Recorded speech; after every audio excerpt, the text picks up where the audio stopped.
gentlemen, and we are back with this series because I am bored and I am on break during school.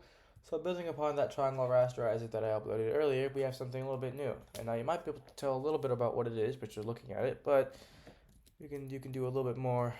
And here it is. This is a 3D render that builds upon the triangle rasterizer that has color interpolation, no Z buffer, so you will see some weird stuff, and no 3D color interpolation is 2D. And yeah, but it still looks really cool. And if we tried and turned on solid faces, uh, you would see something that is not really the. Okay, well,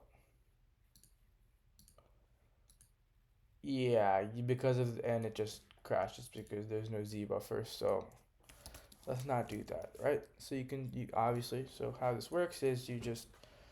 Right now I'm just rendering a regular object, which is just going to be if each face has 4 points, 4 sides actually, and I give it the buffer and I give it a bunch of points.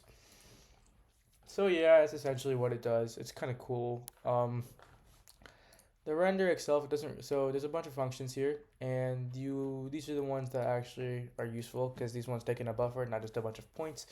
Render point, render edge, render face, render try object, render regular object, and this is the cool stuff. So if we go into render regular object, so what this does is it essentially um, an object is just a collection of faces, a 3D collection of faces, which are the face is just a collection of 3D points, just any amount of 3D points. So yeah, that exactly it. That's exactly it. And this just calls draw poly, and there's some weird stuff with templates because I want it to be like yeah these weird stuff and like what the hell is this, right? So there's some interesting stuff. But in any case, that's it. Does that, yeah. And yeah, I also added the polygon drawer obviously to the window. All this is nicely commented, very nice. I'm going to ignore this for now. And yeah, very cool. So that's exactly how this thing works. I'm not gonna go into the depths of explaining how 3D projection works because that's pretty simple. Once you can project a single point onto a 3D surface, it's pretty simple to project everything else. And how it works I'm not gonna explain that here. It's kind of simple. Just go look it up. I use weak projection, just letting you guys know for that. And yeah, that's pretty much it. And I guess you have these functions for rotating around a x, y, and z axis, which just again it's just matrix multiplication. Sorry about this, but I'm gonna say it again. Go look it up because I'm not trying to explain that because I'm not the best at explaining stuff like that. Yeah, this is a cool thing I've made.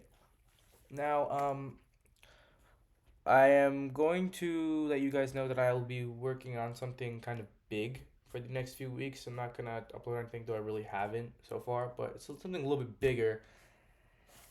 AC compiler. So I do have a bit done, but I don't want to spoil it because I've been really working hard on it, and yeah. So I'm just gonna show you. You guys get this for now.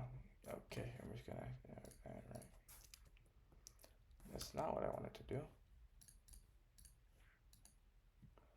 Yeah, and you guys get that rotating triangle, rotating cube now. So yeah, this is what you guys get for now. Until I can figure out until I can finish my compiler and get it to compile itself, which that's not happening anytime soon. In any case, here it is. I will submit the code and I will upload the code on GitHub, and you can take a look around. You can poke around it, and yeah, see how it works. Have a good one.